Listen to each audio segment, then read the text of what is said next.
Pois é unha experiencia moi bonita porque podemos contar como nos sentimos a través das palabras e sempre está ben facelo en galego porque non hai moitas oportunidades de expresarnos en galego e a nosa lingua temos que estar orgullosos dela. Home, claro que sí. E a vosa experiencia, que tal? Que vos pareceu?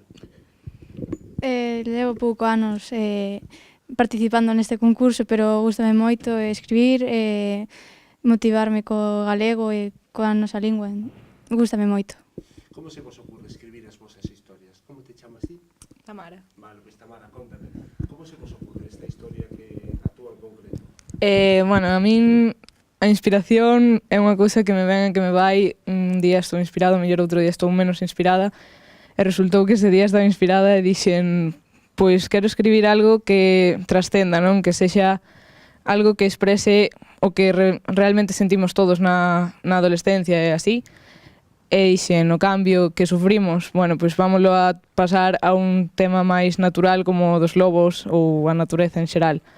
E foi así como xurdiu o meu poema, bueno.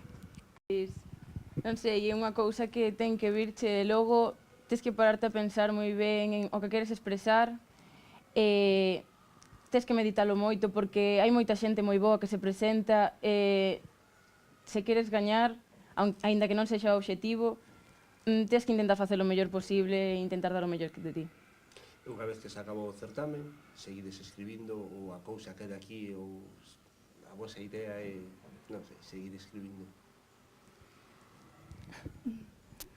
A min sí, a min gustame moito escribir, non escribo tanto en galego como en castelán, pero sí que me gusta escribir e seguirei escribindo, espero que o resto da miña vida, aínda que a inspiración, xa te digo, me veño me vaya, cando este inspirada penso escribir, o sea, sempre.